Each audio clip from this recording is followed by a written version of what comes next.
नमस्कार, स्वागत आहे तुमचे नूतन किचनमध्ये। आज आपण पाहणार आहोत गावरान पद्धतीने बनवलेली एकदम साध्या सोप्या पद्धतीने कढीची रेसिपी। त्याच्यासाठी इथे मी ताक घेतलेला आहे, लसूण घेतलेला आहे, खोबरं घेतलेलं आहे, थोडंसं 2-3 हिरवी मिरची आणि कोथिंबीर घेतलेली आहे। आपण आता लसूण, खोबरं, मिरची आणि कोथिंबीर बारीक करून घेणार आहोत।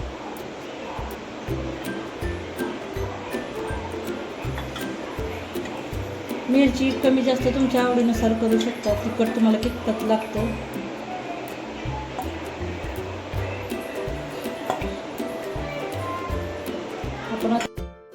आपण आता पातेलं गरम झालेलं आहे, त्याच्यामध्ये तेल घालणार आहोत फोडणीसाठी।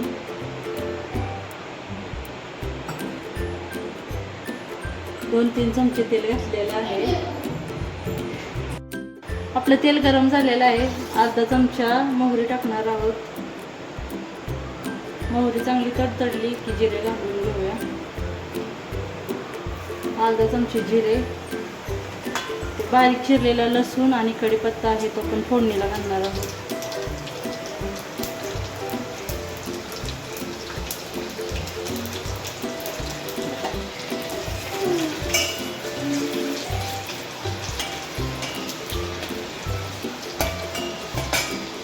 आता आपण त्या फोडणीमध्ये वाटलेला मसाला घालून घेणार आहोत।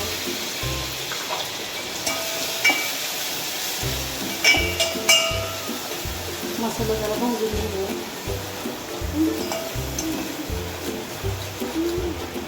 त्याच्यामध्ये आपण 1 चमचा बेसन पीठ घालणार आहोत। आपली कढी याच्यामुळे घट्टसर होते आणि चवीला खूप छान लागते। याच्यामध्ये हळद घालणार आहोत आपण।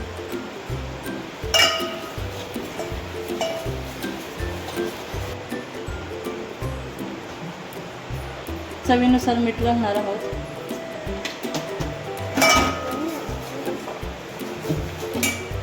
आता ताक घालून घेऊया।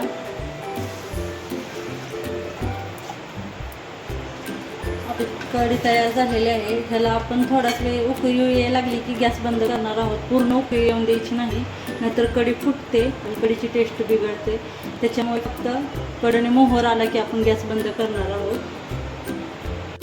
कढी तुम्ही ज्वारीच्या भाकरीसोबत किंवा भातासोबत खायला खूप छान लागते। कशी वाटली माझी रेसिपी कमेंट करून नक्की सांगा आणि व्हिडिओ आवडल्यास चॅनलला लाईक करा, शेअर करा, सबस्क्राईब करा। धन्यवाद।